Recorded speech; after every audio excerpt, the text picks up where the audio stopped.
If you're a ex-JW, you know what goes through your mind a lot, more than you think. Unless we get rid of this stuff, it's just and then if we research it, even as creators, we're online and we're doing this research and it's monotonous. We're going on to JW.org and we're listening to their stuff to be critical about it. That is not for everyone.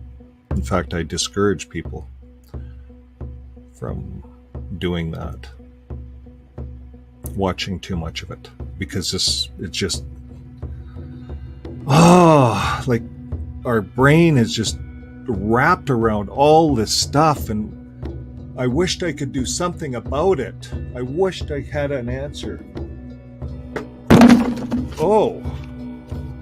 An answer from heaven. Retrain your anxious brain. Well, join me. Well, we need some answers. We'll see if we can find them. See you on the live. Bye for now.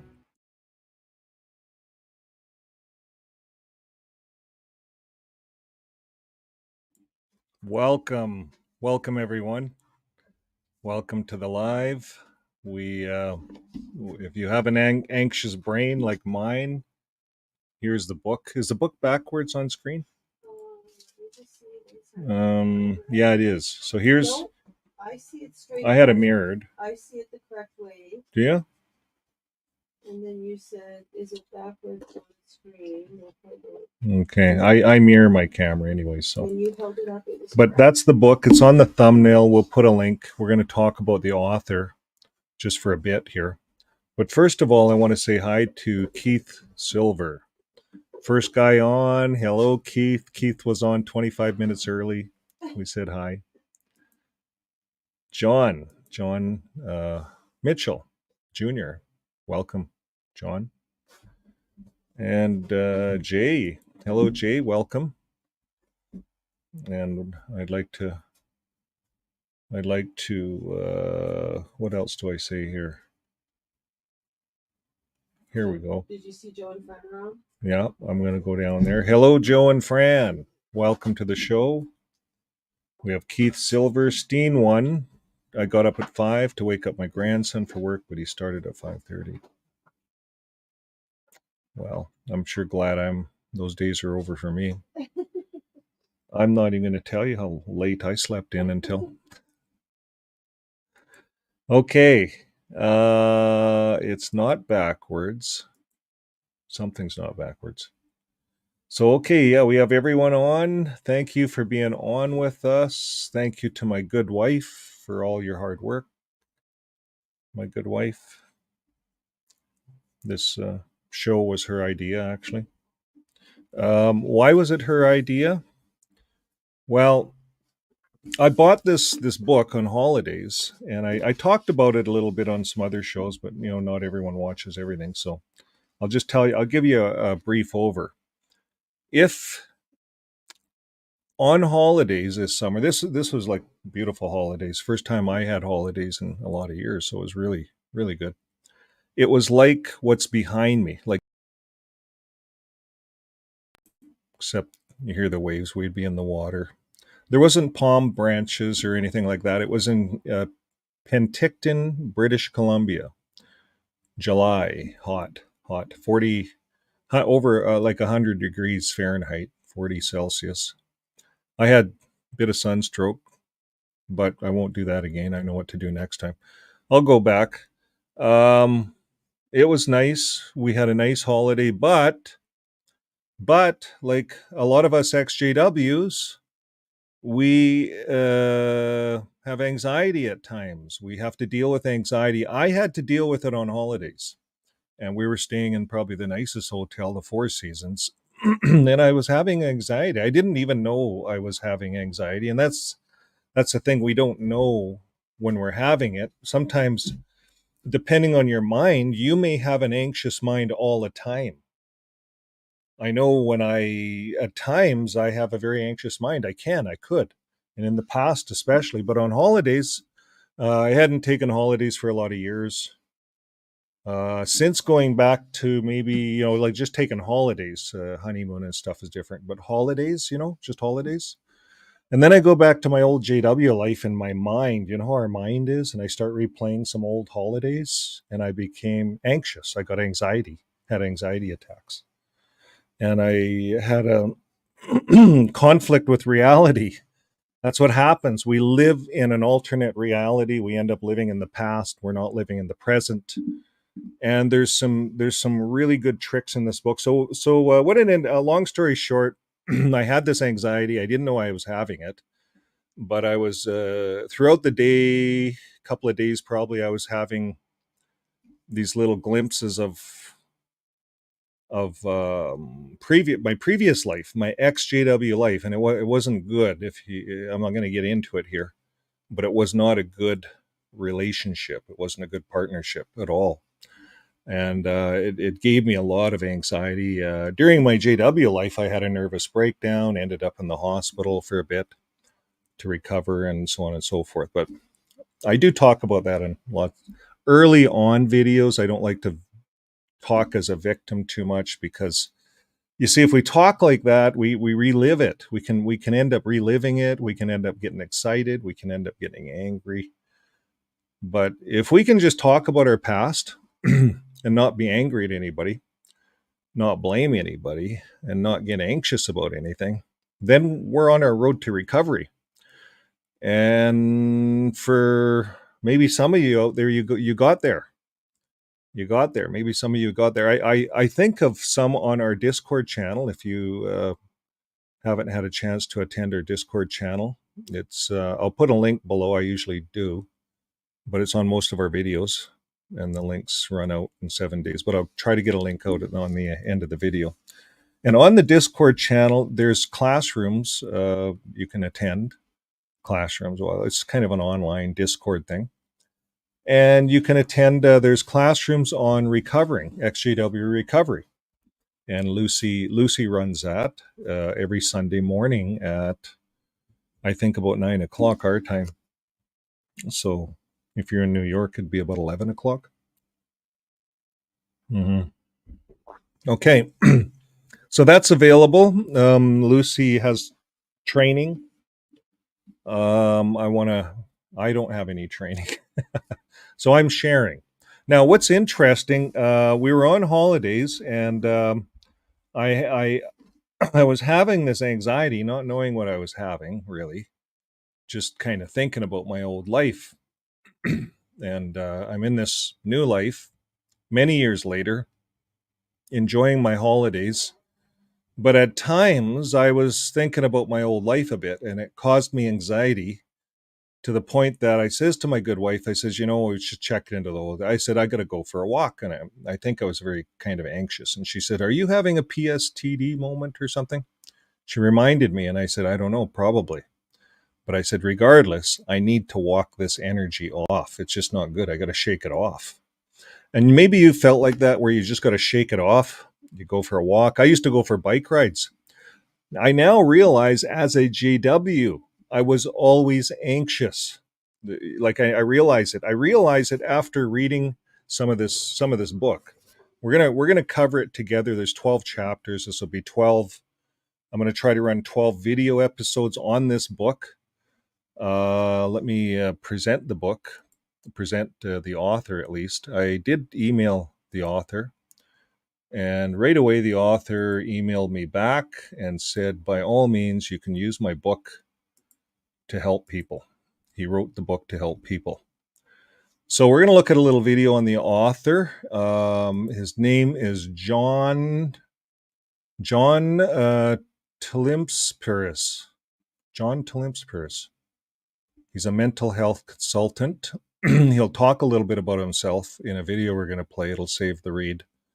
But he's a professional. He's been on news programs. He's appeared in the media as go-to expert on many mental health issues.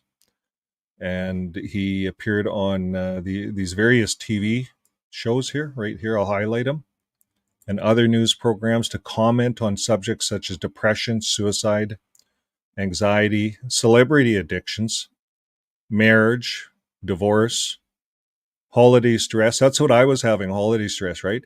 See, part of it, I'll tell you guys, part of it, I was on holidays, and some of the stresses that I was dealing with is we were renting these motels, these little motels, nothing fancy. And these motels in the holiday peak time were costing us over $200 a night, $250 a night. And then we got in there, we were trying to get last minute deals, and it was stressful doing it that way. I found we were short of monies, but we had to do something where we kind of sold our place. So it was a holiday. And when you figure it all out, folks, a lot of people spend 5 grand and they go to the Bahamas or to these resorts, these 5-star resorts. You're trapped in a 5-star resort, by the way. I've done that. I always try to get out, go for a walk, and you don't want to necessarily go for a walk in some of these walkabout. You don't want to do that in some of these remote, third world countries where they make resorts, 5-star resorts. You can get yourself into trouble as a Canadian, anyways.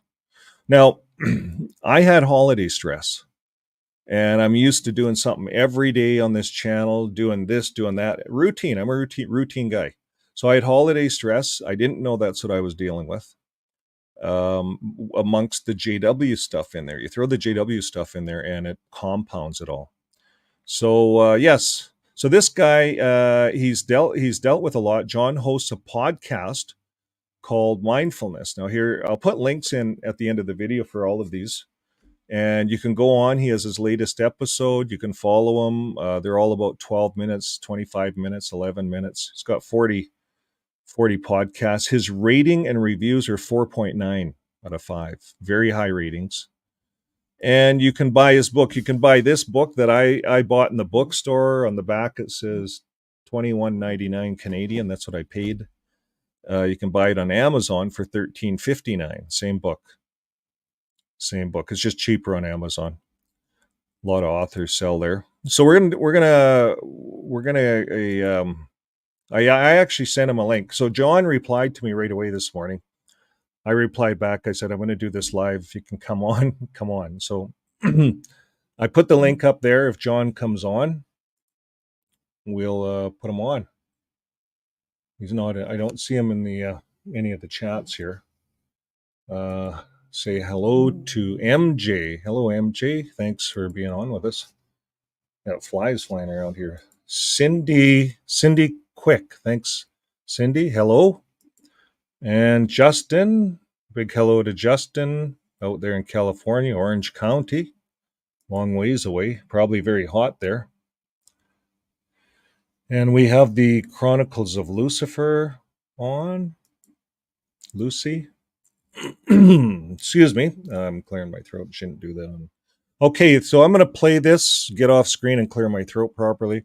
Here we go. This is a 7-minute blurb on the author. He tells a little bit of his story. It saves me reading it. It's in the front end of the book on the introduction. We're going to get right into chapter 1 here pretty quick. And this is 7 minutes, so bear with me. So it should let me know if it's coming in and you can hear it. So my name is John, and I want to tell you a story. There was a time in my life where I used to curse the Almighty. Why, I would say, I would ask, why me, of all people? A former therapist used to explain it. Well, John, it's a nexus of heredity and the external conditions of your life. Then she said, you see, your genetics loads the gun, and the environment pulls the trigger. Okay. She pantomimed the shape of a pistol and aimed it towards the wall. In therapy. So I go, great, nothing like a violent firearm metaphor. From my crazy shrink to calm me down, my crazy New York shrink, to calm me down and soothe my anxiety. Thanks, Dr. Wachtel. The thing is, if you ever suffered from extreme anxiety and chronic panic attacks, there are times when you do in fact wish someone would euthanize you with a swift gunshot to the head. No pun intended, but in the moment, it's a no-brainer. As early as 8 years old, I knew I was a different kind of child. I wanted to fit in like everybody else, but no matter how hard I tried, I felt estranged from others as a result of my paralyzing anxiety. Everyone looked so relaxed all the time, happy. The worst part of it was no one could understand, least of all my parents. I suffered my first panic attack one night after my parents went to bed, which is usually when it happened. Out of nowhere, this terrifying current of fear surged through my body like a demonic possession. My heart thumped out of control. I gasped for air. I began to sweat, and my mind raced uncontrollably. People with panic disorder know what I'm talking about. In a frantic state, I ran into my parents' bedroom and I woke up my mother, not knowing what was happening to me. She lifted her head from the pillow and a drowsy tone whispered to me that I should be careful not to wake up my father. We both knew that was a really bad idea. Then she murmured, "Go back to bed, John. Go back to bed. Nothing to be afraid of." My mother was very kind and she did the best that she could. So I went back to bed as she instructed and hoped she was right. For a moment, I believed her without question. She was my mom. However, the panic continued. It was the first of many dark and lonely nights to come. For the next 4 years, my panic attacks continued, however. I understood that something was really amiss with me. If there was nothing to be afraid of, as my mother insisted, yet I continued to be afraid, something was seriously wrong with me. I remember thinking I must be stupid or I must be weak if I'm scared of nothing. There was no identifiable source of fear that I could verbalize to my parents. No monsters under the bed, no boogeyman in the closet. There was simply no reason to be that frightened, yet the fear persisted. So the die was cast. At that age, it was written in stone. I, was, I wasn't just a boy growing up as an equal member of the human race. No, I was a freak. I was a pathetic, terrified little coward who was slowly losing his mind. This belief set up a template of shame and self loathing that lasted for years, long years. I later learned that a lot of what my therapist told me was actually true. There was no chicken, there was no egg. It was instead a confluence of influence. My genetics had loaded the gun, which the bullets, with the bullets that predisposed me to anxiety. My inborn susceptibility for angst had wired me for a childhood of fear and emotional reactivity. Apparently, I thought, when I was being created at the assembly line, God forgot to put in the shock absorbers. I also learned that growing up with my critical father may have been the trigger of that very same gun. My father was a Greek immigrant who came to the United States in the early 1950s. He fought in World War II, almost died of pneumonia, suffered hard economic times, and yet still managed to raise a family and create a successful business in New York with no formal education. Sorry, my mouth was dry. He was a cold pillar of unflinching strength and sheer doggedness. See, just talking about him and my mouth gets dry. There was nothing soft about my father. Nothing. He was old school, strict, and brutally harsh. Seeking comfort from him was like trying to buy milk at a hardware store. As a little boy, if I displayed any sign of my chronic fear, he battered me with shame. My poor father didn't know any better. Where he came from, there was no such thing as anxiety or depression. He was particularly incensed with my intermittent panic attacks, which he could never understand. "Stop these right now," he would bark at me with his heavy accent.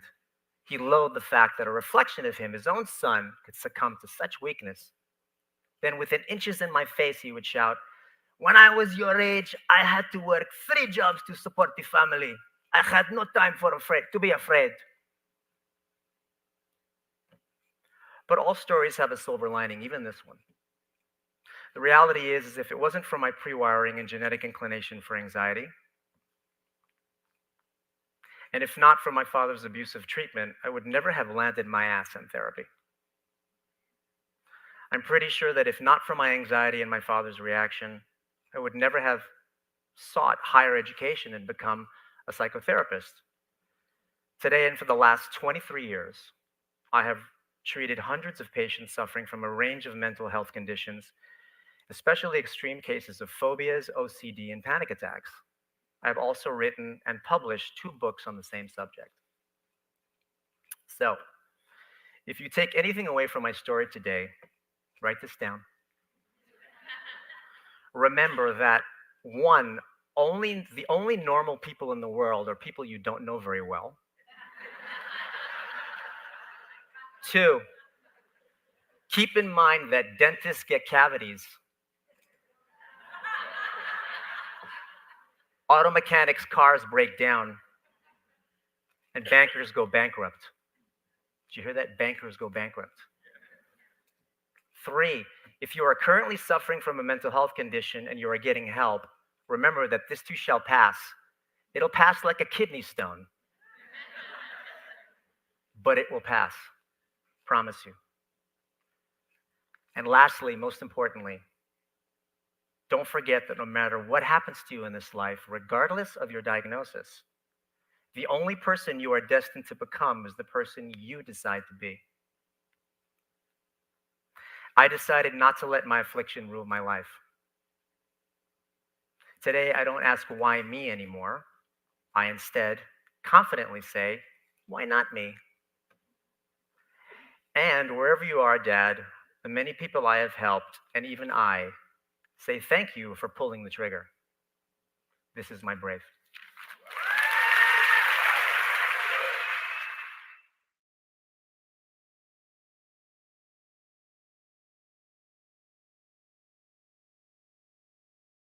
Okay, well, thank you, John, for that. That was John to Slim Paris.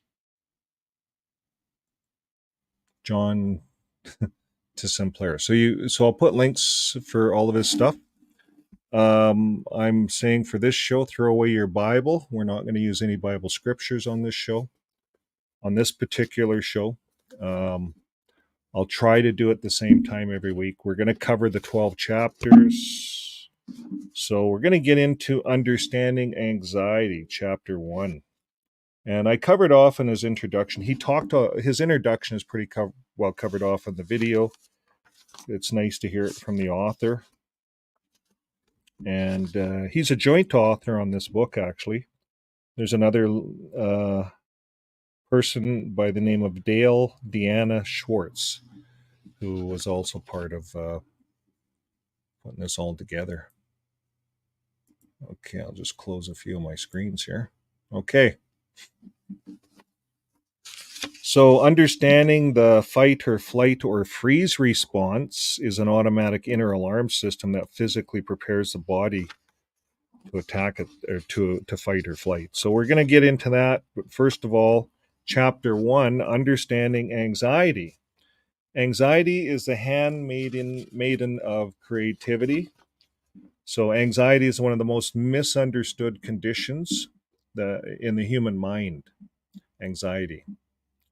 Yet, anxiety disorders are the most common of mental illnesses in the United States.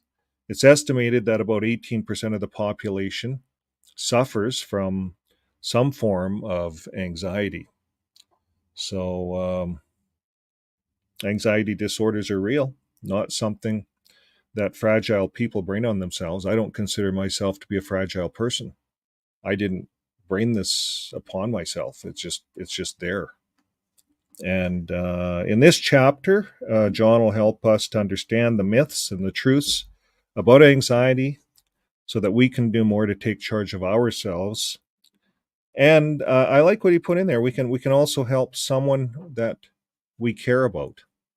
So you see, if we can get a life jacket on ourselves and we're floating, then we can help some other people. It's hard to help people when we ourselves are drowning. We can't stay afloat. And that's what it is. So, why anxiety is often kept quiet? That's a good question. Why do you keep? I didn't know I had it to this degree. I guess maybe you'd have to talk to my wife. She's going to come on later on, not tonight, but on other shows upcoming. She's going to come on and talk about this. We do put a link on. We're going to welcome everyone to come on. If you want to come on after I get through the chapter, if you can give me a chance to get through it, and then you can come on and share your experience.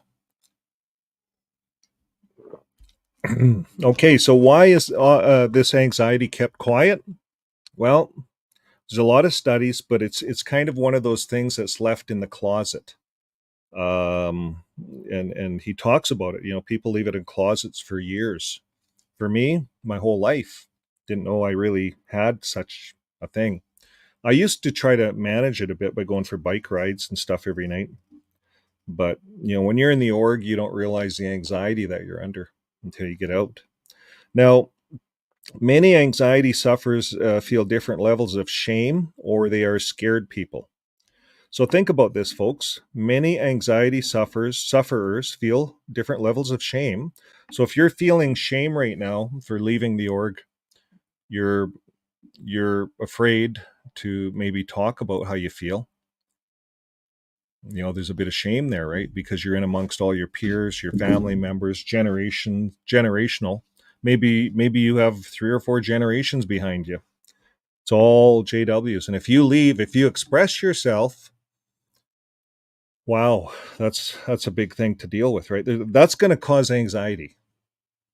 Waking up in the religion, and that's what people are doing. They're waking up in the religion. They're waking up in next to their spouse, next to their partner who they love, but their partner's not awake.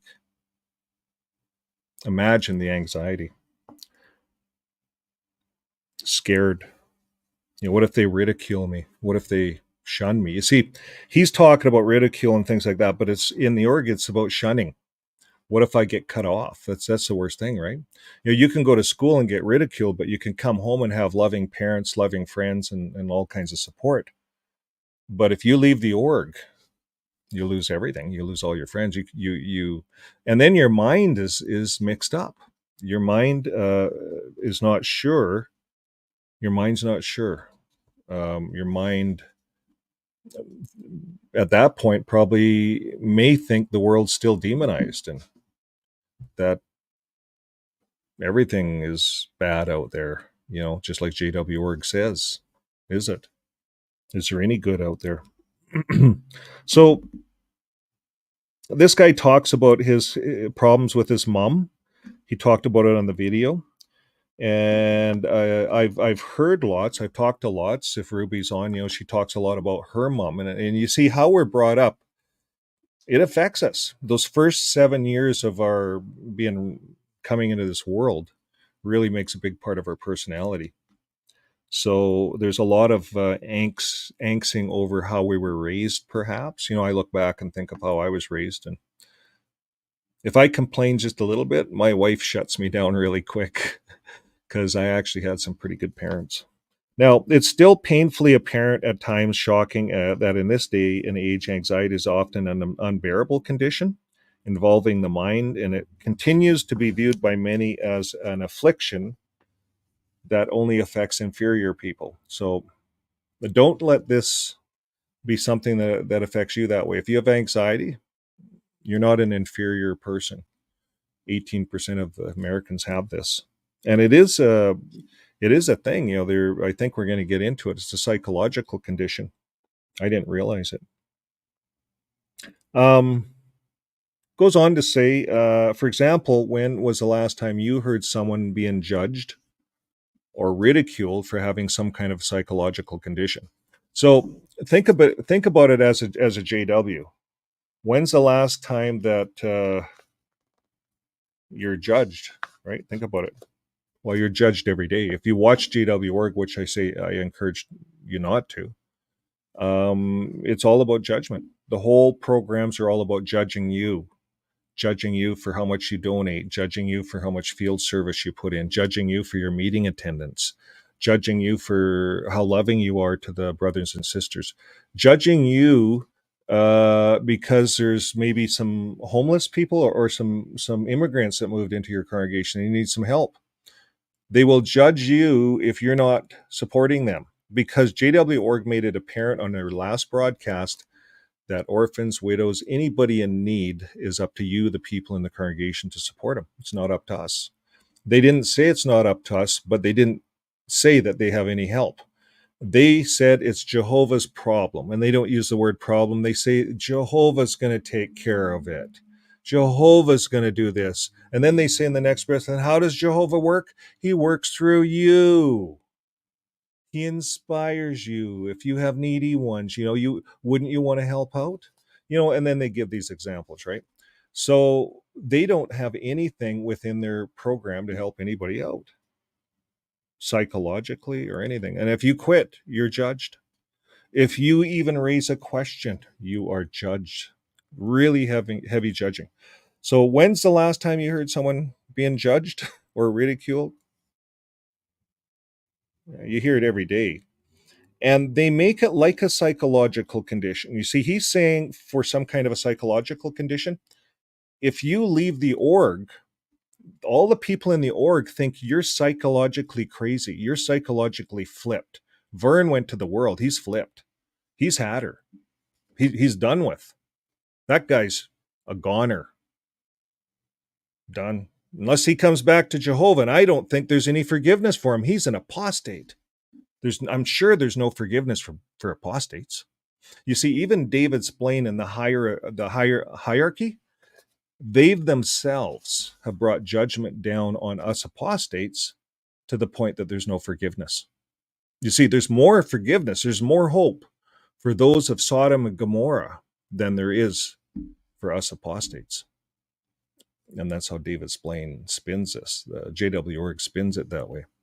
So you want to talk about being judged or ridiculed. I was told that the last conversation I had with my ex-JW friend, or my JW friend down in central Alberta, is I had flipped. He thought I flipped my lid. I was just being upfront with him. And it was the last conversation. And yeah, you get judged. You get ridiculed. And he even brought another guy into it. And they ridiculed me. So you're going to get that. If I got a little bit of that, you're going to get a lot of it if you're in there. So this is huge. Apparently, over time, there's a rational and collective acceptance about any human condition. That is evidence showing that multitudes of ordinary people are stricken with it every year, but it's very different for illness of the mind, including anxiety. And I think JW anxiety takes it to the next level. Now, how can this be changed? The more anxiety is discussed as a legitimate condition that people don't bring on themselves, see, we don't bring this on ourselves, the more people will have empathy, not negative reactions to someone struggling with it. So if you're struggling with anxiety, I know in our community, we're not going to have negative reactions. We're going to be there to support you because most of us are struggling. Now, if people from all walks of life, from college students, seasoned professionals, blue collar workers, white collar executives, they admit to suffering from anxiety and they get help for it. And the more the average person will accept it, like they do other conditions, like if you have a heart condition, you go to the doctor and you get help, right? You get some medicine, whatever condition you have. So it's the same thing. It's a condition. We can get help, and it's probably important. Well, they're saying it's vital to get help. This doctor had this condition, and he that's what got him into psychology. This John, I'll just put him up on the screen here. So that's what got him into mental health consulting and doing what he does. And I know for a lot of us in the community, we're interested, we're involved in helping people. I encourage anybody out there to take some courses in psychology and helping people. What do they call that? Treatment, consultation, planning, supervision, and support. It's a thing out there. You take a bit of psychology as you go through the courses. Okay, so here's what John concludes in this first kind of paragraph. He says, "My hope is that this chapter and the entire book itself will help shed a more positive light on anxiety and help to validate the seriousness of this condition. And if having anxiety becomes accepted like any other condition, future generations will finally receive the long-awaited recognition that anxiety affects many average people and that it's merely a genetic and environmentally influenced variant of being human. And there's help available to allow you to manage it." Okay, so we're we're going to go on. This is kind of a book, I guess self-help book. You can help yourself. It is easier in groups. I know lots of therapy, they start with talk therapy in groups. If you join Discord again, I mentioned on Sunday mornings at 9 our time, Mountain Standard Time, Lucy throws on a program, XJW Rehabilitation, tailored for our thinking. And it's getting a lot of support. So try that out. Now, the benefits of anxiety, to understand the many aspects of anxiety, you must first recognize some of the benefits. So there is a benefit to anxiety. And I found this unusual. I thought, well, how could there be a benefit to that? Feeling anxious, right? Well, here it is. Anxiety, excuse me, anxiety is an adaptive function of the human body that exists for the purpose of protecting us from harm. So that's anxiety. Okay. So anxiety is part of an evolutionary response mechanism developed slowly over millions of years. It's primitive in us humans, and in the primitive humans, they had no internal alarm system when the dangers of a ferocious animal lurked outside their cave, looking for their next meal. So they wouldn't have survived if they didn't have anxiety, right? You ever go camping and you're staying in a tent and you can hear footsteps? You're wondering if it's a bear or something, and you got all this anxiety. Well, um, it's for a good reason, right? Because it could be a bear. Now, their life preserving arousal mechanism, better known as a fight or flight response system, also called the fight or flight or freeze response system, it's a biochemical reaction that was developed to help the body sense and respond quickly to danger. So, this happens within us internally. It's a biochemical thing. And we could have become extinct had this system not been part of our makeup. But thanks to our hairy, cave dwelling ancestors, generations have inherited this fundamental impulse. It's not needed today the way it used to be, but it's wired into us. So some people's systems are more sensitive than those of others. So, folks, this kind of takes it away from being a problem with you. It's a problem with one of our systems. It's kind of a system that's a little bit oversensitive, and it's a system that helps protect us, that's within us. It's like a car. You have all these sensors in your car, and if the oil light comes on, well, you better pay attention to that one, because you don't want to run your car out of oil, right? You can run it out of fuel, that's not a big deal, but if you run it out of oil, it can damage the motor forever. So these are sister systems and sensors that are within the car to help us to manage that car. And anybody that runs a car knows about these sensors. And you take it down to the mechanic, he plugs the computer in and he checks it all out, and he says, "Oh, it's your PVC sense system. That's all clogged up. We're going to have to change this and do this and put new filters on and so forth." Well, it's the same kind of with us. We have these systems. We check ourselves into a therapist, and we talk for a little bit, and he says, "Yeah, your fight or flight system, it's a little bit oversensitive. So we're going to take a look at that." So you see, it takes it away from us personally. It's our system, one of our systems. We all have it. Some people's systems are not that sensitive, so they're very calm. They don't get riled up. They're very like level, I guess. So, my good wife. Well, that's good to be around those people too, and that helps us to level off.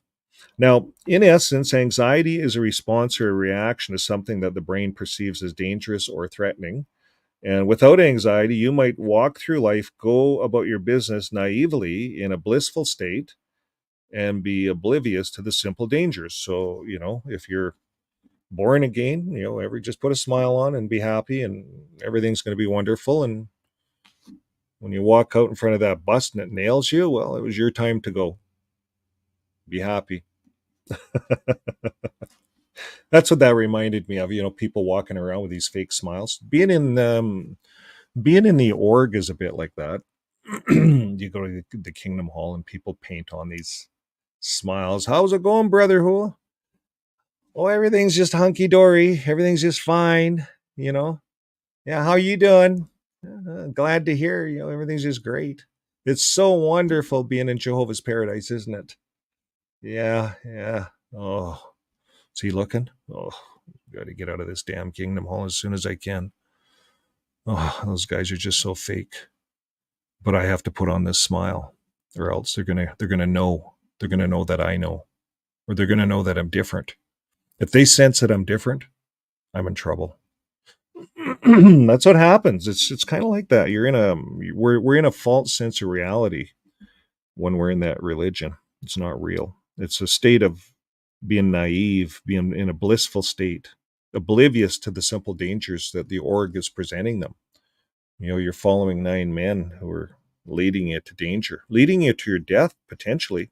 If you don't, if you're in a car accident, I always say that, and you need a blood transfusion, you're going to die right there on the side of the road. You and your kids or whoever else has those stupid blood cards in their wallets. Get those out of your wallets, burn them, and choose life over death. That's what Jesus chose. Anyways, I said there's no scriptures here. We're not going to get into the religion part of it, but the funny thing is, it's in us, this religion part of it. And I found that part of getting out of the anxiety was correcting the false indoctrination that's inside my mind. So there is a certain amount, for me, there was a certain amount of scriptural rehabilitation for me. And you can get that in all kinds of different ways. You can get it online. Everybody has talks about different things. So um, it's interesting once you start rehabilitating your mind. Now, many artistic people, such as writers, actors, dancers, and other artists, have credited the feeling of being anxious about their work and the pressure to perform well as triggers that spark their creative fires. So you see, there's some things that anxiety does for us. So if you remember back at the Kingdom Hall, and we'll use that as an example because we're all familiar with it, were you not anxious when you gave your first talk? If you're a male, you'd go up and give a Bible reading. If you're a female, you'd sit down with another female, and you start out being a householder, but then comes the time you're baptized, and you got to be the person conducting the study, the female. And you meet with that person. You get up to the stage, and your stomach has butterflies in it, and everyone's watching. There's anxiety. It's not bad anxiety. It's just anxiety. So it can spark up creative fires. That's why a lot of people like to do lives, because they're more creative, they're more sparked up, more fired up. I talked to Ruby, if she's on, she'd rather do a live than anything else. It takes a lot of work to do the other videos, but the live, you just pump it out. We don't have scripts. We just talk. So I have a script here. This is like the Elders book to me. It's like going over the Elders book in a different sense, right? This is number one, this book's not secret. It's available to everyone, and it's going to help you. This this book has a lot of good words in it, so you're going to want to look at it. Sorry, my throat's just frogging up here. Maybe I'll get my good wife to bring me over a Pepsi.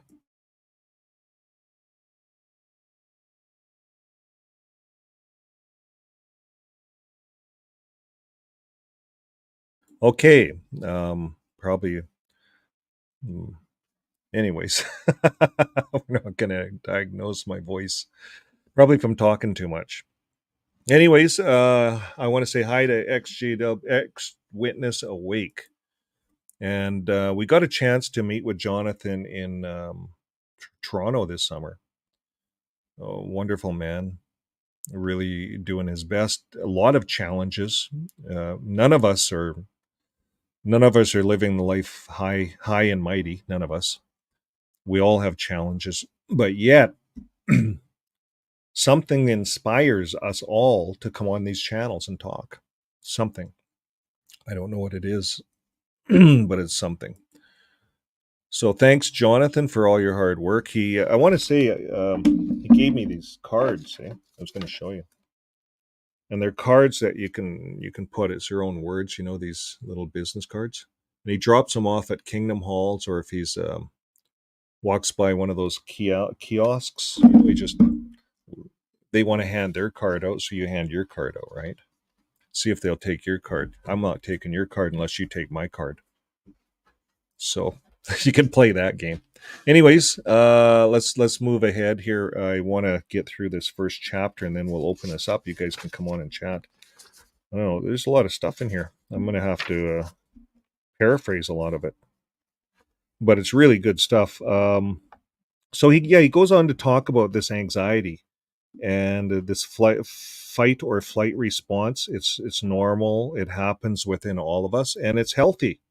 A little bit of anxiety is healthy. You know, you're going for a job interview, you're going to have a little bit of anxiety. That's healthy anxiety.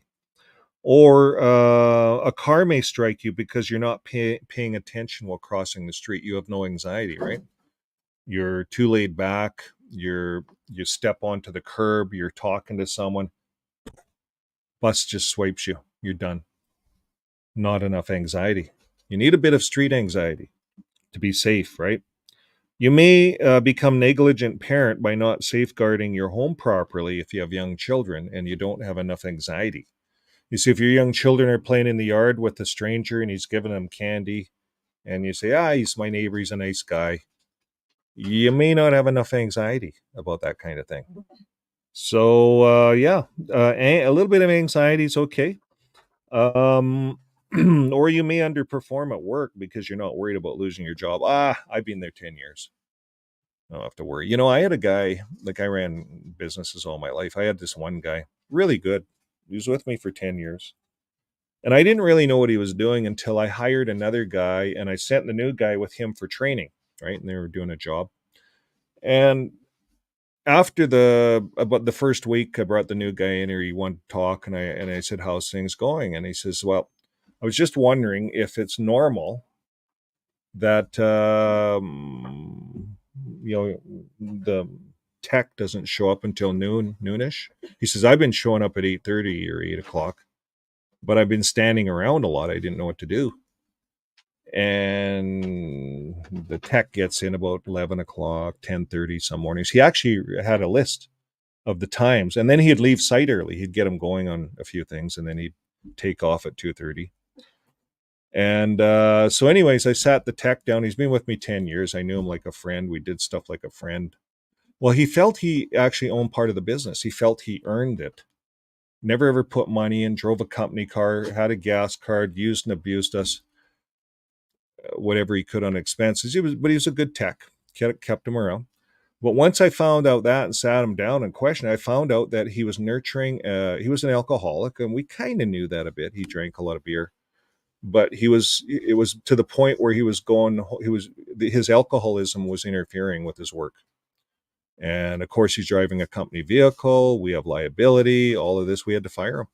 We had no. My hands were tied. I had to fire the guy because the guy didn't deny any of it. So that's the way it went. And he actually took about 25% of my clients with them. So it is what it is. But anyways, anxiety, don't run a business. If you don't want anxiety, don't run your own business. I was a business owner for all my life. There's lots of anxiety with it, good and bad, mostly bad. Many artistic people, such as writers, actors, dancers, they all have anxiety. We talked about that. So, anxiety is a thing. It can keep you on the right path. It can help you appreciate the good you have. But for the 18% of us who suffer from excessive amounts of it, this organic boost of angst can be very incapacitating. Too much anxiety can cause too much distress that you can't function properly. That can lead you to fail at fulfilling major role obligations in your life that most people take for granted, such as taking care of your children properly, going to work every day, and attending school. You know, some people, my daughter had so much anxiety from elders meetings and stuff, we had to pull her out of school, and she had to homeschool, and she didn't graduate. So it's really tough if you don't have a good home teacher. Now, anxiety can be so distressing that sufferers would give anything to be rid of all the anxious feelings for good. But when you can understand and appreciate its positive effects better over time and learn how to harness its returns, it can seem less like something that only works against you. So if we can understand this mechanism that's built within us, this fight and flight mode, this anxiety that we can create, we can learn to control it, harness it, and it can be very powerful for us. So understanding the fight and the flight or the freeze response. So we have to understand this. The fight or the flight response is an automatic inner alarm system that physically prepares the body to attack and to defend itself, fight, or to run away and protect itself, flight. So the freeze aspect describes the paralyzing effect that some people experience when they're so scared that they feel frozen in terror. Have you ever felt that way? You ever walk through you ever walk through the woods at night and you hear frogs, just when things are getting dark, you can still see. Frogs are chirping, you're coming up to a swamp and you can hear all the wildlife. And then all of a sudden the whole forest goes quiet. It's eerie. It just all goes quiet. And up ahead you look and you see a bear, a mother bear with two cubs. And that's the most dangerous thing to be involved in. That's when you start to slowly back up and get out of there. And hopefully you have some bells. You don't startle them. Hopefully you're a ways away, but that happens. That's when you're so scared that you freeze. You just freeze. Okay, I write about that in one of my books. I wrote about that it's a story based on real events up north where they have grizzlies, the grizzlies. And we went for a walk and that happened in the story. You'll have to read it. Eventually I'll put it online. Now, this thing it refers to the body's instinct of staying still or playing dead. So it is something in us. Like we can do that. We will do that. We will do that. Maybe you do that in a group of people. You just freeze. Maybe you get on stage to do your first talk and you just freeze. It happens, right? That's what's going on. Your terror. It's just terrorizing. Is I always say, with this whole talk thing and JW.org forces you to do all this stuff. Like if you don't do it, you're not in the club. Like you can choose not to, but if you don't do it, you're not in. If you don't get up and do Bible readings, you're not really in. But you see, the Bible itself says not everyone is cut out for this stuff. Not everyone. In fact, it says just a few are cut out to be teachers and preachers. Not everyone, just a few. So the fact that they force people into it is wrong. It's, in my opinion, it's wrong. Because we're not all cut out to be that, right? Now, for some of us, we'll just freeze. Maybe we're one of those people. It's just not our thing. We'll freeze. So that can happen. The freeze aspect describes the paralyzing effect that some people experience when they're so scared that they freeze. When you're experiencing something that feels dangerous or threatening, a warning bell is triggered. Neurotransmitters are released in the brain and send messages to the adrenal glands, which produce powerful hormones such as cortisol, which is also called the stress hormone because it's found abundantly in the bloodstream of anxious individuals. And what follows as a result of those hormones surging through the body are highly disquieting physical responses that don't feel good. And they can also be very scary, which adds to the anxiety that's already working overtime. So, point of reference, never really aggressively go after someone that's in this zone, because they have extra energy, they have extra strength.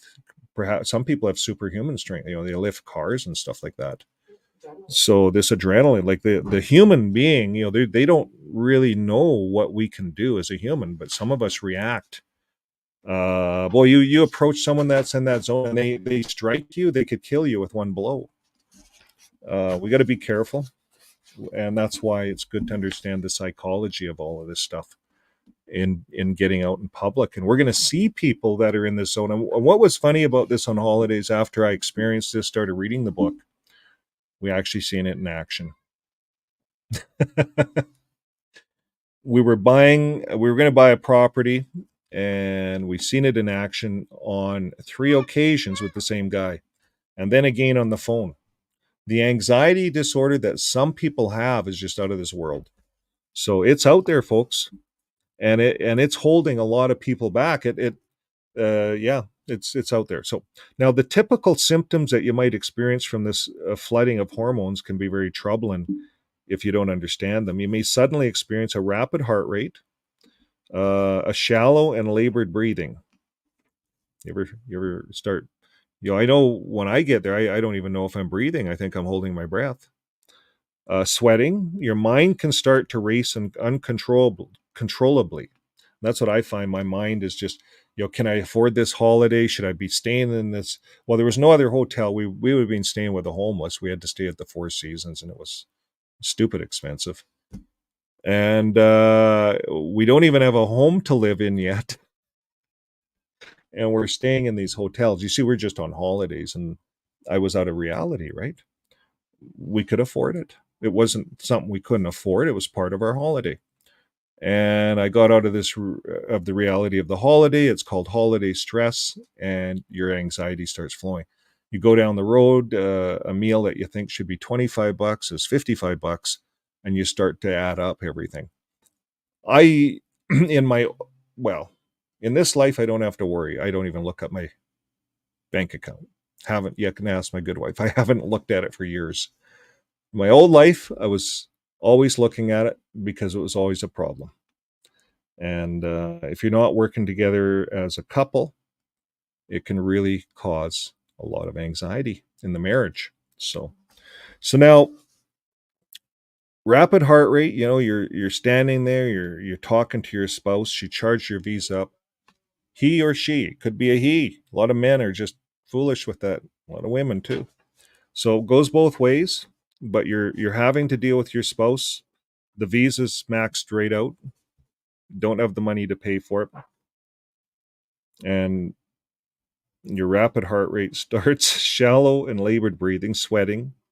Your mind starts to race. Well, I needed this, I needed that, and I didn't have the money. We needed this, and if we didn't do this, and that's why it's all charged up, right? We start racing uncontrollably, scan the horizon for other dangers. Holy smokes. Is that a bat that she's going to hit me with? What is that? Oh, she's just going to hug me.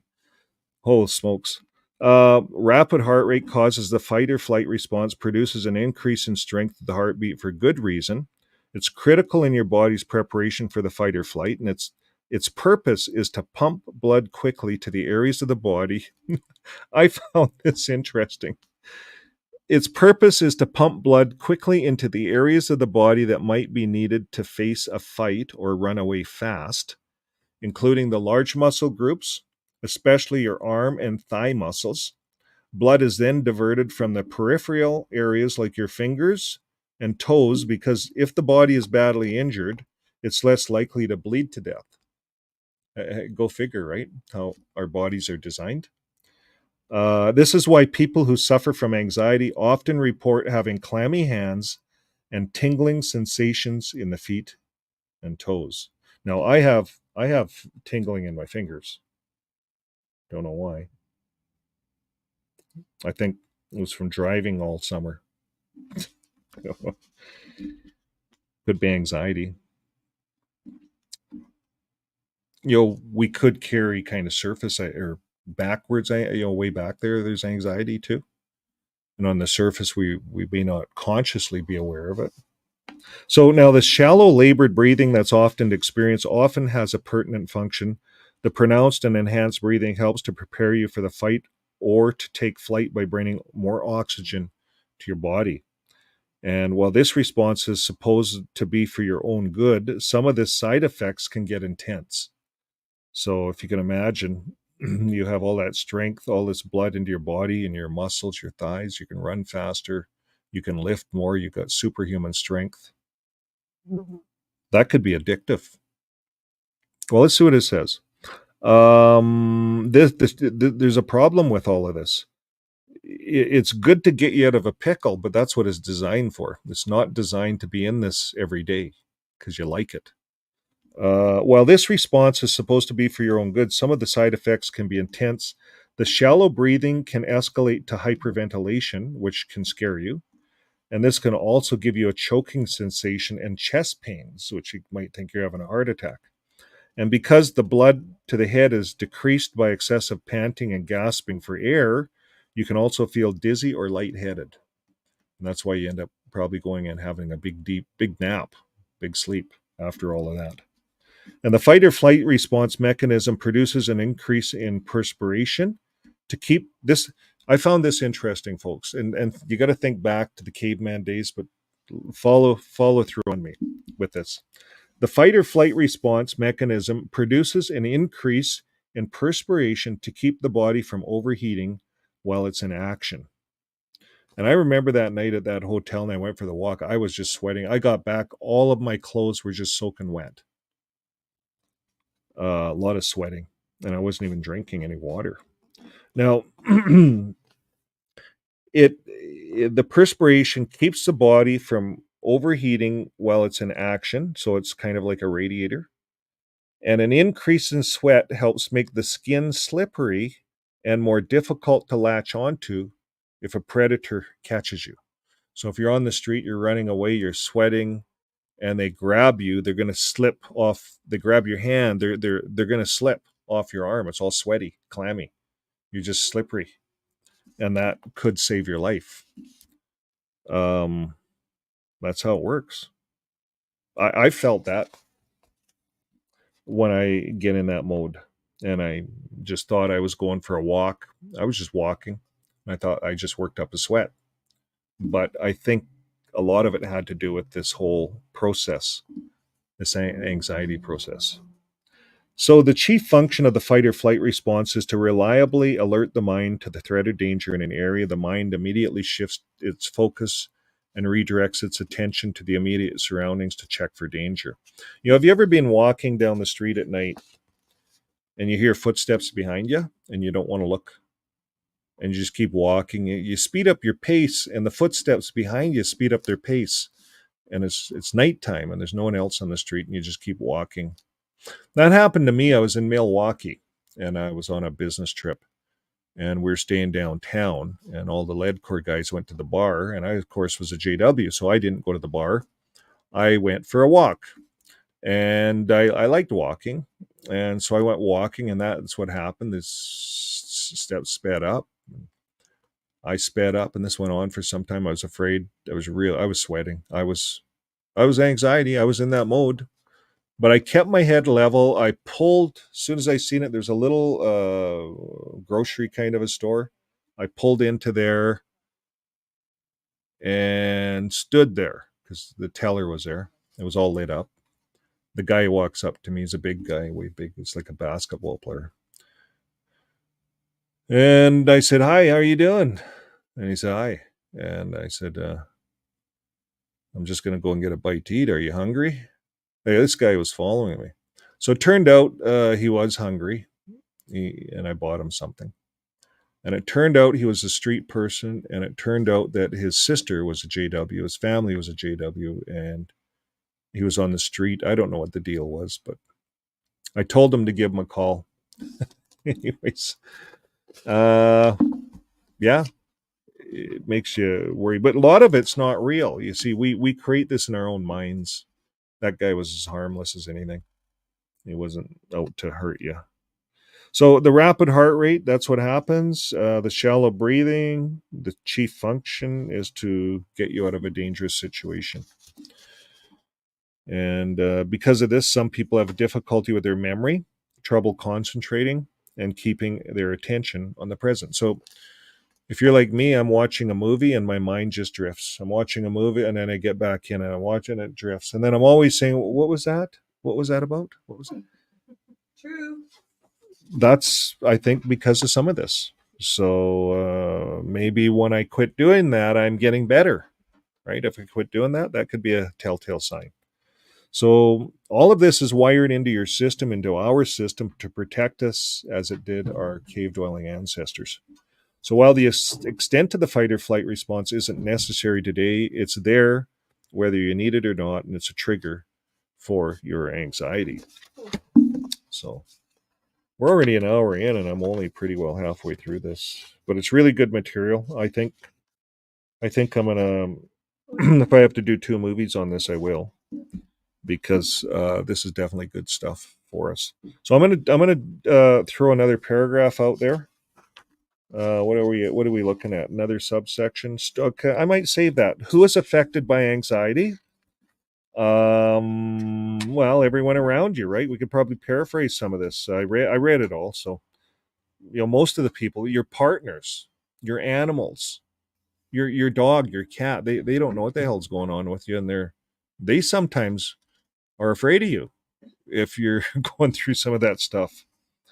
So most people who suffer only mildly from worry and the daily stresses of life, people who make it through a regular day relatively unscathed emotionally, understand anxiety in a way much like how they experience fear when they're watching a horror film.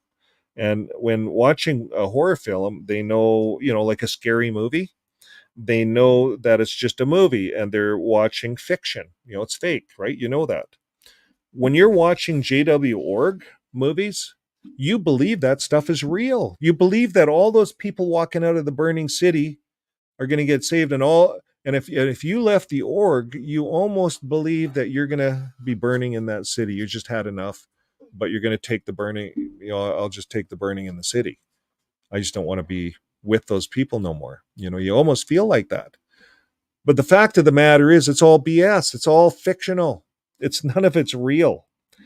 But we believe it's real, and that's what causes the anxiety. It's just like a grizzly bear in the woods kind of a thing.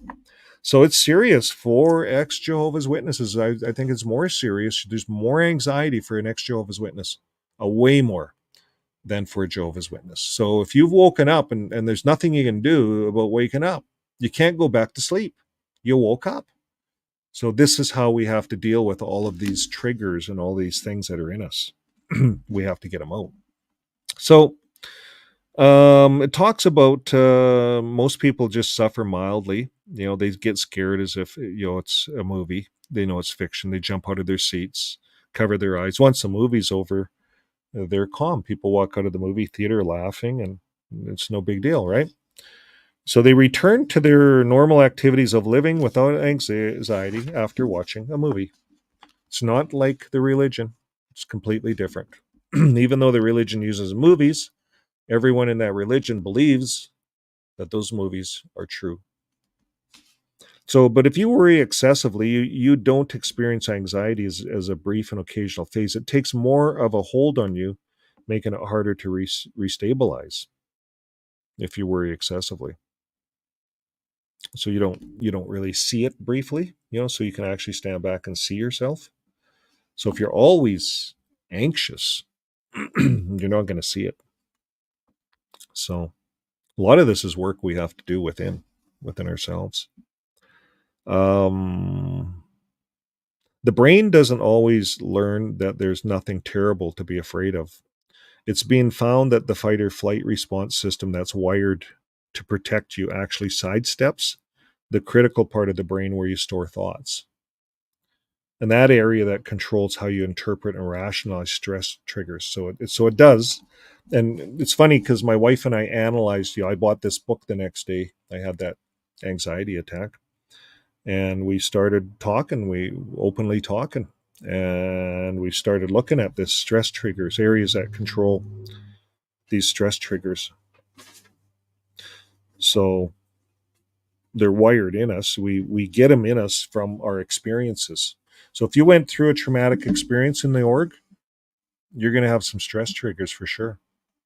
And you're probably going to need perhaps some more serious therapy. Go and see a psychologist, go get some serious therapy, especially if you went through CSA or any of those things. Now, for most of us, we're dealing with shunning. We're dealing with that. But now we have a community online. It certainly makes a difference. You can go on.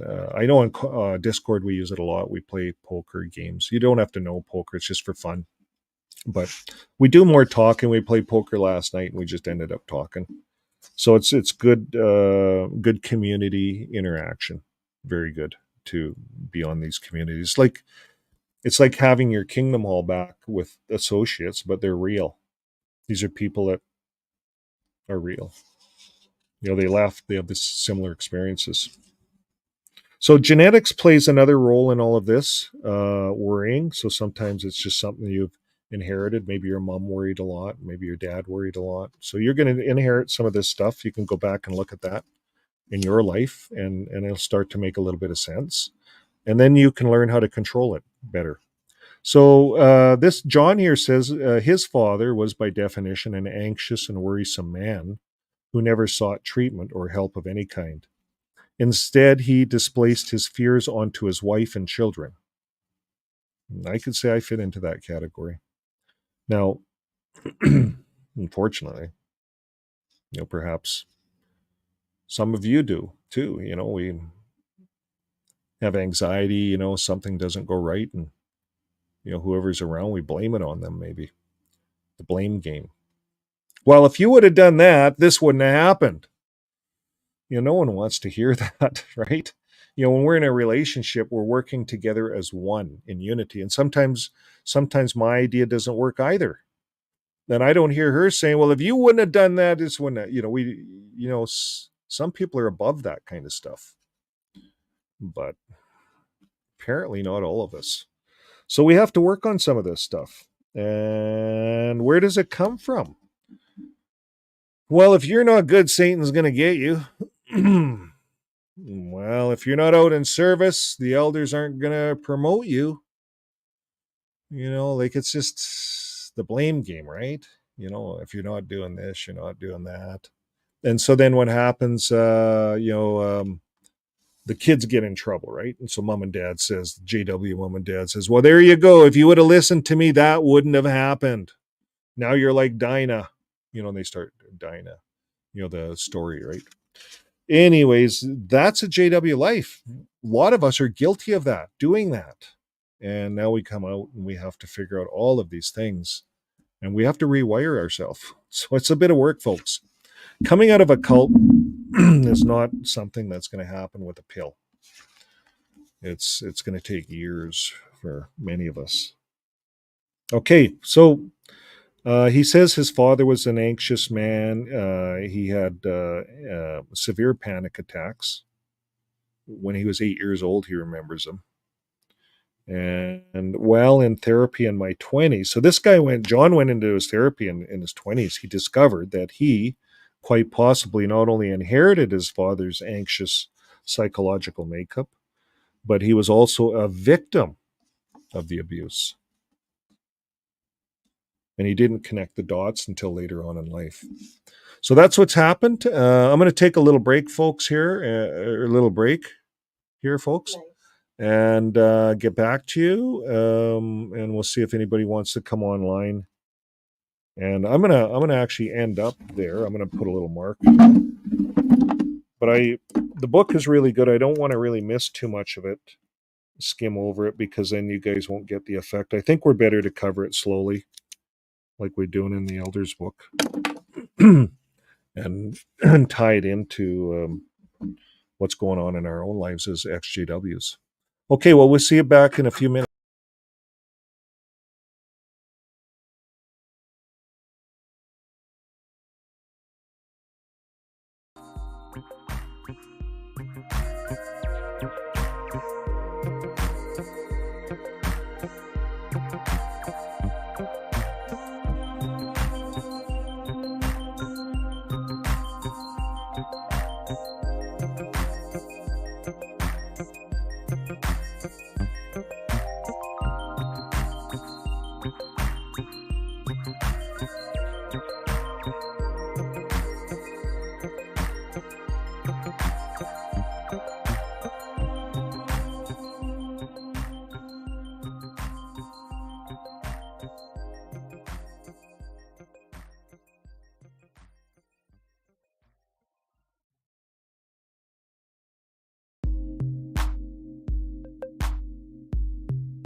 Welcome back.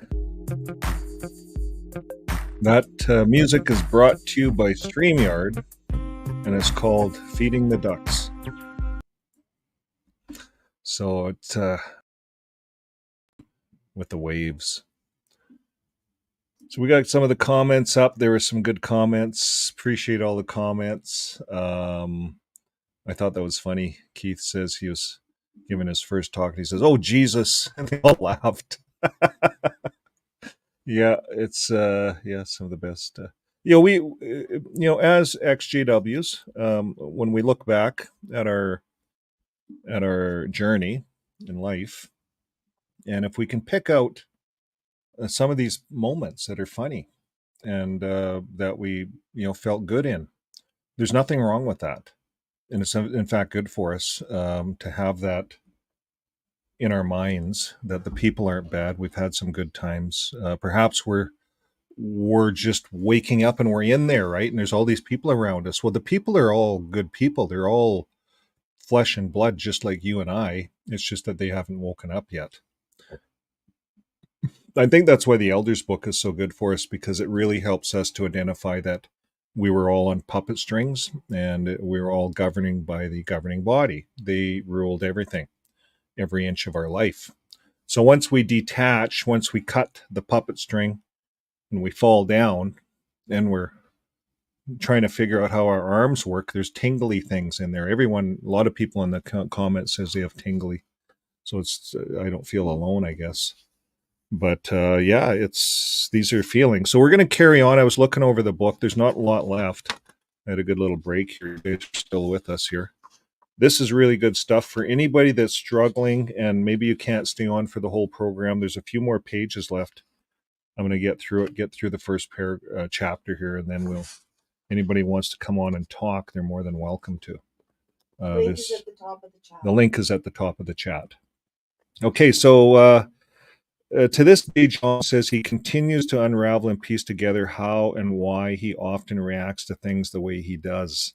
And this guy's a psychologist, and he's out there helping people treatment, consultation, planning, just like Lucy's out there helping people Sunday mornings. But she herself is also dealing with all kinds of things that she probably talks about. We all are. And the more we know about it, the more we talk about it, the less problematic it becomes. That's what I found. When I talked to my good wife the next day after I had that anxiety attack, that bad one, it just made the world of the difference. And she was there, she was listening, and you know, one of the best things you can do is give the victim, I call, but the person that's having the anxiety, if you're on the other side, give them a hug. Lots of times they just need a hug. They just need to hear the words "I love you," regardless. And those words are powerful. Love, I love you. Those are powerful words when you're going through anxiety. So sometimes it's genetic. You may not, well, if you're generational in the org, it's genetic. Yeah, it's going to be genetic. Because your parents are all worried about Armageddon, right? Everyone's worried about dying at Armageddon. Dying at Armageddon. Satan's out there. The system's wicked. Think of the anxiety that puts under a child. And these children are commissioned to go to school and preach this unpopular message to their classmates. And they use cartoons to program the kids into this. So this is, you know, when we look at this, we're breaking free from all of this. Well, these are all the things that we have to deal with. Maybe we were programmed with those cartoons. You see, my kids were programmed with the Bible stories books. That was back in the 80s.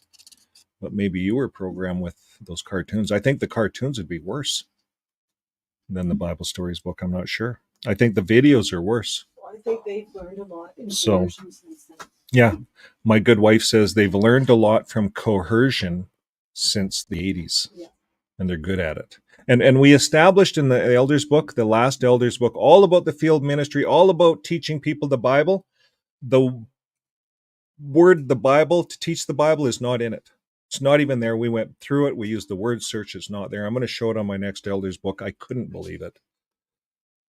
All the way through the field ministry, jw.org, jw.org, jw.org. I missed it. They said, do not have a Bible visible on the kiosk, on those kiosks, those street corner witnessing things that they have to buy from the Watchtower. The congregation buys them. They are not allowed, and it said that, no Bible on there. And no books, not a lot of books, maybe one, but we don't give away the books, only the little brochure. Get them into JW.org, get them online. I'm going to do more videos on this, folks. I went on their campaigns, going different pictures every day. You go in and they learn more, and they want all your information, your name, your gender, your physical address, everything off of you. Stay away from jw.org. They are going after information. They want your seat. I believe it's a seat thing. It's like politics. Okay. Genetic, it could be a genetic immune damaging. So two boys growing up with the same abusive father, the same chaotic environment, but only one ended up being an anxious person. You notice that? You're in a family, maybe you're the only one. All the other kids maybe might not have this disorder. That can happen. So the dynamics of the brain can be very interesting and puzzling as well. You can have two twins grow up in the same household. One twin has anxiety, one doesn't. The other twin will have anxiety because the other twin has it, but the other twin might have it because something happened. I don't know. It's how the brain deals with it in that particular person. So my brother and I have a great deal in common, but when it comes to how we process and react to stimuli in our lives, we couldn't be more different. And I could say that about all my brothers. All of my brothers. I was the only religious one in the family. I was the only one that sat there with mom and dad till the end. They all didn't know what to do. They didn't know how to deal with people dying and things like that. They run, brothers, but we're different. Um, I tend to be a sponge, often absorbing the stresses of the day and feeling weighed down by them. That's me too. That's how I feel. Like when I read this book, it's like I'm reading my own book. My brother is the exact opposite. He's one of the most temperate people, and that's my brother, my next brother to me. He's just really balanced. I don't know if it has to do with being a Pisces, but he's a Pisces. I don't know if that means anything in the big world of things, but he's balanced. Goes about his life, has a lot of fun, doesn't let things bug him too hard. Um, yeah, just like he's saying, his brother's one of the most temperate people, being raised in the same crazy household. In short, genetics and environment can be key factors that contribute to why someone is more likely to be affected by serious anxiety, but those factors don't necessarily wire everyone for life of having to deal with it. Now, there's the key point. I thought that was key. This is not for life. We can get out of this. And that was good for me. That helped me. I read other articles and PSTD and stuff like that. PTSD. Some of that stuff's for life. You can't get rid of it. But this we can manage and we can get rid of it. So it's going to take us a bit. We're going to go through this. It's going to be 12 chapters. We're going to finish the first one here, a couple more pages. Now, we're going to talk about stress versus anxiety. That's what we're talking about next. Now, to understand the anxious mind, it's important to make a distinction between stress and anxiety because often the terms are used interchangeably.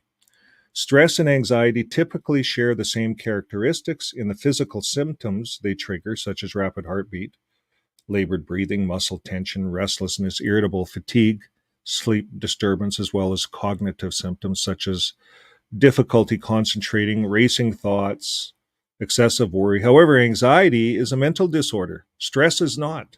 So let's not confuse stress with anxiety. Okay. In the last 20 years of treating individuals with both stress and anxiety, John here recognized some of the clear differences between the two. Stress tends to be edgy, worried reaction to an identifiable life issue, such as a divorce, relationship problem, illness in yourself or someone you love, unemployment. When you lose a job, that's really stressful. Financial hardships or moving. We're dealing with moving, right? Stressful. So the stressful feeling typically dissipates once the issue has decreased or has been resolved. Now, if you're a CSA victim, and I use the word victim, and you're going through the court system, and the court system, well, I looked at the Montana thing, it took 5 years. You're going to be stressed out for 5 years. That's why a lot of people don't go through the court system, because it keeps you there. You're always dealing with it. Lawyer calls you and, hey, what happened there? They came back with a paper and said that didn't happen. Can you prove it? Can you prove that happened? Do you know anybody? Can you remember anybody? Yeah, that's what you're going to deal with. It becomes very stressful. And you stay in a victim mode too. So, anyways, he treated people with stress, and that's what he's saying. If that situation doesn't go away until you get through the court system, you're going to be stressed out. You're going to be dealing with stress until the situation goes away. So, we lose a job, we go out, we get another job, and turns out the new job's better than the old one. Stress is all gone. all gone. So, sometimes things work out better, right? So, stress also manifests itself as more of a persistent worry about specific things and an anxious, impending doom. The duration of stress is typically shorter, and stress doesn't usually cause much impairment in the day to day functioning of a person's life like anxiety does. So, furthermore, many people often experience what we call healthy stress. And this is a kind that motivates and sometimes inspires the pressure you may put on yourself to perform well at school, to excel at your job, to pursue a goal that matters to you, to protect yourself and your loved one, to help people around you to wake up, to get onto YouTube and tell your story that could help thousands of people wake up, your story, because you'll find that there's people out there that have the same story. And what you say may help them to progress too. So these are all things. It's not, some of that stuff's not in the book. It's my own stuff, but we can do well. It's a little stressful. It's healthy stress to get on YouTube and put together a movie and alive and all that stuff. It's a healthy stress. And it's there. And it's just like at school. You're writing a test. It's stressful. It's there, but it's a healthy stress. It'll make you remember better. Sometimes they do. Sometimes they shut you down. I remember writing an exam and I just shut down. I froze. And then the teacher, that was back in the olden days, and the teacher took me back and gave me a strap, like on my hand, a strap. He'll hold your hand out. You're not being obedient. Why aren't you doing this? She thought I was being disobedient. I froze. I was kind of one of those kids that, like, I was quiet as I grew up. So I didn't handle stress that well, I think, as a young person, and I would freeze at times. So, unlike stress, which has a specific cause and typically ends when there's a resolution to what causes it, anxiety can be chronic and collective general feelings of discomfort that is built up over months or years. And you see, a lot of times as XJWs, we're out all this time, many years. I was really out 10 years before I really started to deal with any of this stuff. And so there's certain resentments that build up, especially when, well, why aren't they talking to me? I sent them an email, it's been 2 years now. Now it's been 3 years. Why? Why would why would it be like that? And we build up a certain amount of stress when we think about it every once in a while. So, hopefully it doesn't cause us to have an anxious problem. It could if you have no one else, right? It could lead people in different areas. So this is what these channels are about. This is what the XJW community is about. And again, I say get on to Discord. Links in the descriptions below, and there's moderators and that will help you get to know this stuff. We're hopefully going to put on a course on it and teach people some of the stuff. We're talking to some of the moderators right now on how to arrange that. So if you're having trouble with Discord, like I am, because I'm old school, yeah, I'm looking forward to this training course to see all the different things. And you can do everything on Discord. You can have private chats. You can play music without copyright issues. You can have private videos. You can present screens. If you jump in with Lucy, she presents screens on Sunday mornings.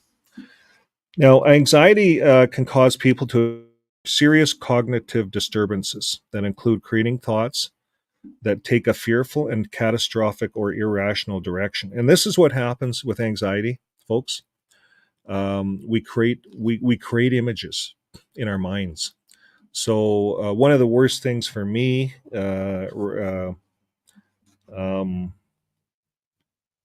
didn't have a good relationship for 30 years, so I get a good relationship, and a fear is losing it. You see, I was always losing when I was in the JW org. I was always losing my relationship to other men, and it was very um, humiliating. It was just as a man, that your spouse is more attracted to that elder than me, to the point that they have an affair. Imagine what that does to your self-esteem as a person.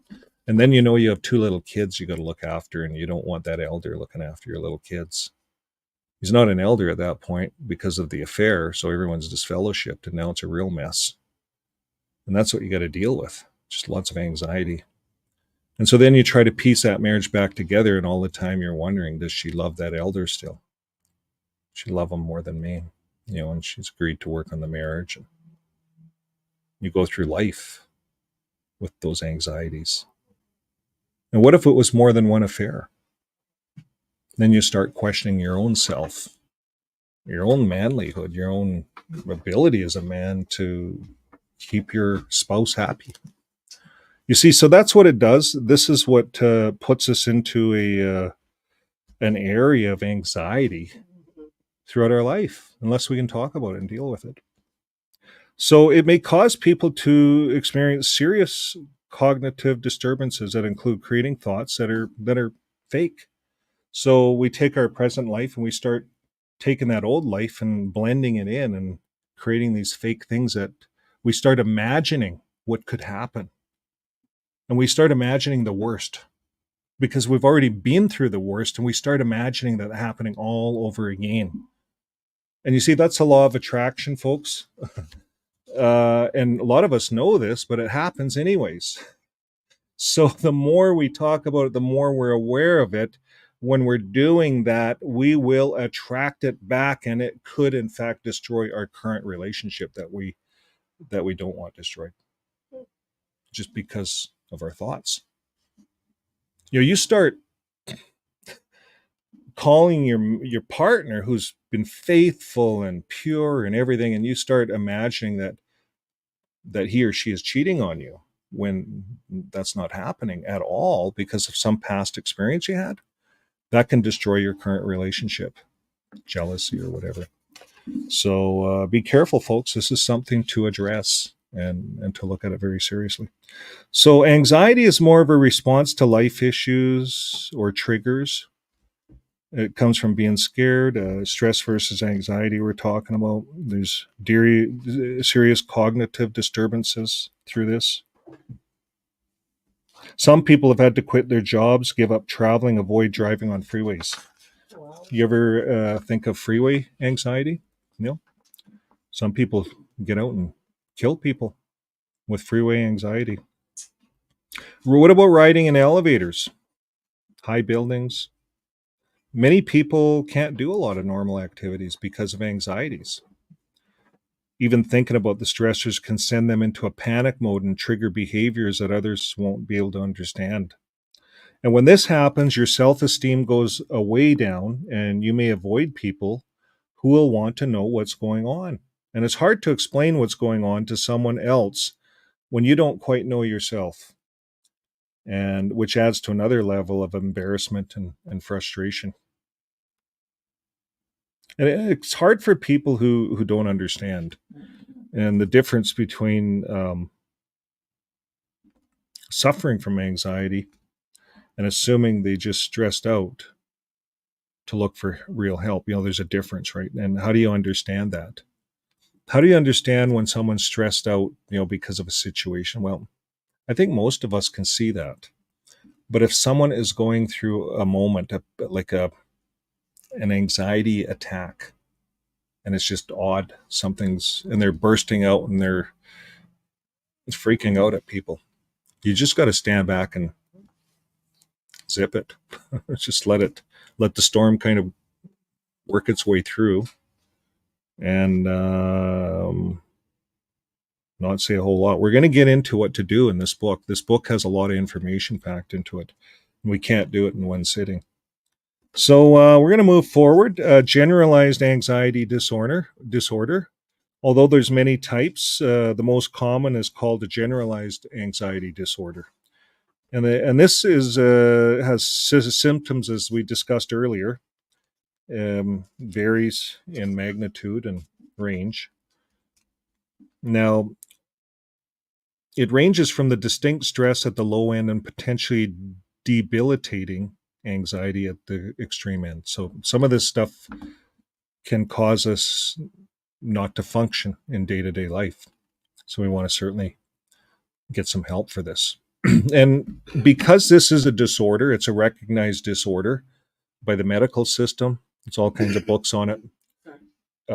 Most insurance companies will cover this. Most insurance, because it's a disorder. It's not.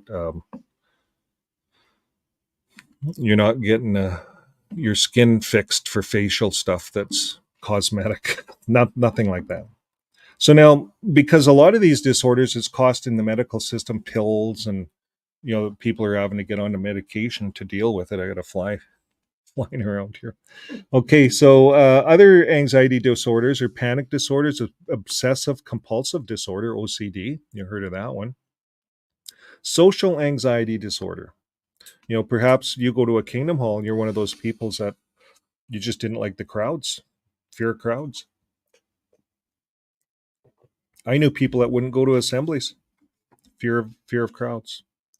It's a thing. Now, post traumatic stress, we all heard of that. PTSD is like war. Going to war, people going to war and experiencing things and coming back. They have these reoccurring nightmares. What about phobias? You know, when I read phobias, there's so many phobias in the JW thinking in our mindset. Think of the Smurfs, right? Is the Smurfs good or bad? You tell me. Smurfs. What's all these phobias we've heard? Hun? Were they bad, Smurfs? Oh yeah, Smurfs. Like all kinds of stuff. Okay, if you want like actual phobias, open spaces, heights. Anything. I remember the Smurfs because my kids had a Smurf, and we had to throw it in the garbage because some elder said something. Really? Yeah, it was stupid. Phobias. There's a bunch of them. I can't remember them all. They can range from mild to extreme on the spectrum, but the extreme, a lot of groups like singing groups. I remember there's lists that people were passing. Oh, you can't watch, can't listen to this one, can't listen to this one, can't listen to this one. They're all demonized. Oh, backwards masking or something. I don't know. There was always something. Okay, well, Jen, you think that doesn't cause anxiety in a congregation? Of course it does. Undue anxiety. There's no proof. The Smurf is just some cloth and some styrofoam or whatever in this little toy, like a teddy bear kind of a thing. Just a Smurf.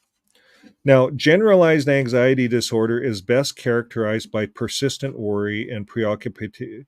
Now, you guys aren't thinking about this. You're thinking about Smurfs, aren't you? Because I am. Lucy said Okay. that Smurfs are demons. Yeah, that's what they say. I've never seen this. So now, generalized anxiety disorder. We're talking about just generalized. It's like a persistent worry, always stressed out, no explanation. You feel like that? It's not me. I don't feel like that. I know people. I have known people, I should say, that were like that in the org. I've known people. Sometimes you get mothers that get like that. My ex was like that, just always stressed out. But she did have some legitimate reasons. She'll have to talk about them when she wakes up, I guess. There you go. Now, these emotions are often difficult to control or put an end to. Individuals find it hard to stop the mind from racing and can't keep fears and worried thoughts from interfering with their daily lives. So that could be you. If you're always thinking about all this Watchtower stuff and Armageddon and things like that, and you just got out, you're just getting out, you're thinking about all this stuff. And remember, they say you're going to do worse. It's a dog returning to its vomit, and I don't know all the stuff that they say. And life is going to go downhill. You know what? You put that stuff in your head, you've already manifested it. It will go down. You will go downhill. If you believe any of that, you will go downhill. Because we will manifest what we believe. So if you believe in love, you believe that you're going to meet, let's say you had to leave everything behind, including your partner, and you get out and you believe in love and you already visualized the kind of love you want, you're going to get that. How do I know? Because it worked for me. I read lots of books on this stuff and it works. It's whatever you think about. If you're going to build a road or if you're going to build a house, you got to start thinking about it. You start building the plans in your head. Then you start writing it out. You write your journey. You might write a book. You might write a university. What did they write? A thesis, something like that. You might turn into a life coach or something. I don't know. Go to school. Go back to school. You might want to be a psychologist. Do the 7 years. Maybe you're young enough. You want to do that. You're never really too old. You can do a lot online too. So now, one of the most important criteria that help distinguish between whether you're feeling stressed or having an anxiety disorder is the duration of the symptoms. Okay.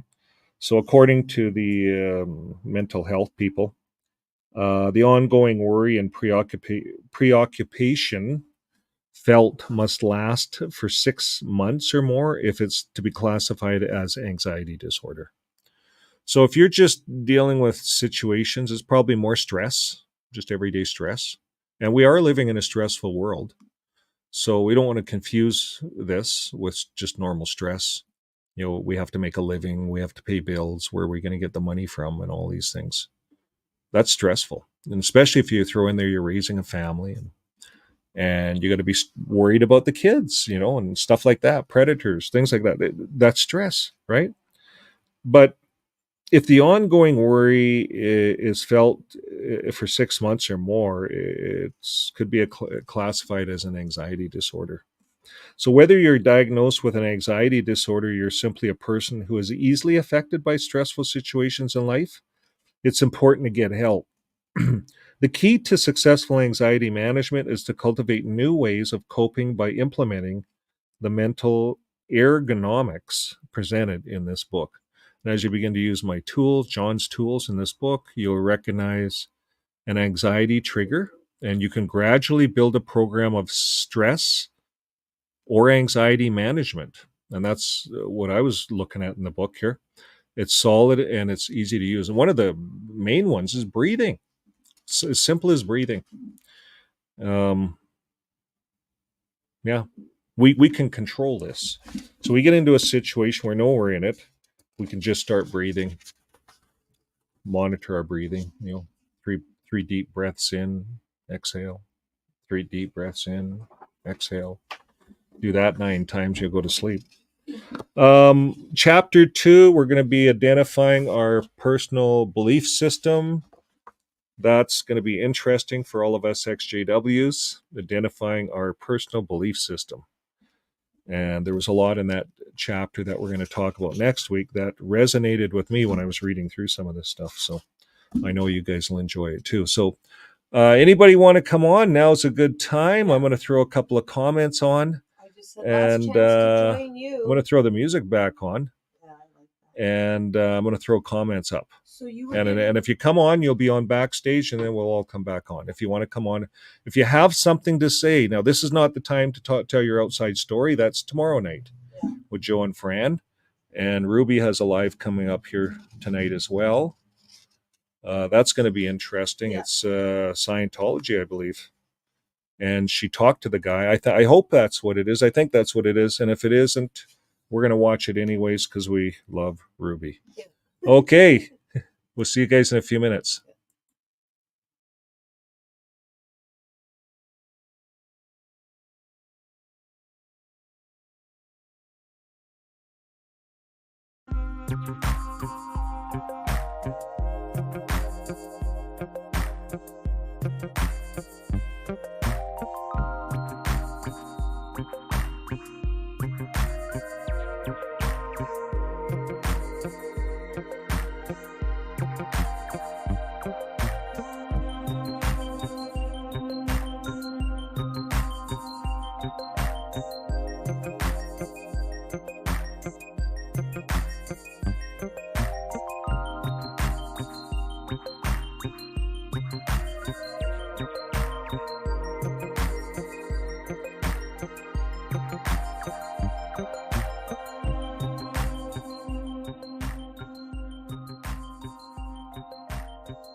Welcome back. 17 of you stayed on listening to the duck music.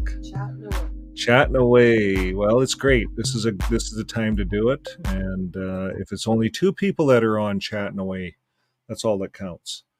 You know, if it's just you and I, we're the only ones. That's okay too, right? So I don't mind chatting. And next coming up, if you head over to Ruby's show, it's coming up in a bit. I don't think it's going to be on right. 9 p.m. Eastern, 7 p.m. Mountain. Yeah, it'll be 7 p.m. Mountain, our time, Mm-hmm. 9 p.m. Eastern time, New York time. So yeah, today we're thanks for being with us, everyone. We're gonna make this a thing. So join us next week. We'll get to chapter 2 and invite your friends. It's an interesting book, and if you happen to get your own book, you can follow along. Highlight what you like. Now, what was I going to say? A lot of this is about talk therapy. And so you don't have to say anything to be talk therapy. You can tomorrow night come on a Joe and Fran's show if you're watching. This is your first time, or you've been watching for a while, perhaps, and you're wondering if you're going to get your nerve up to come on. Well, come on and Joe and Fran's show. It's a place to start, and it's good talk therapy. Yes? Sorry, hon. Lucy would like you to show them the book again. If you could hold up the book again. Oh, the book. Yes. Where did I put it? Right here. So here's the book. I don't know if it's backwards. No, it's good. Is it backwards on the screen? No. No, it works. Works on your screen? Because it's perfect. Retrain your anxious brain.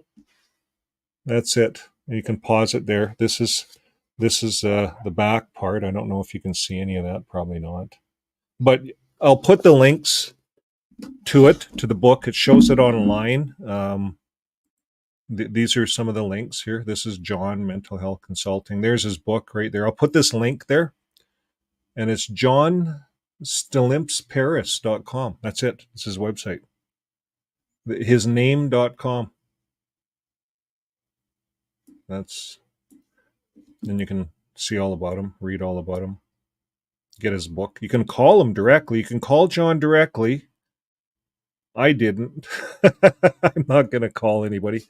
I emailed him and he emailed me back, what, half hour? Oh, not even. Not even a half hour.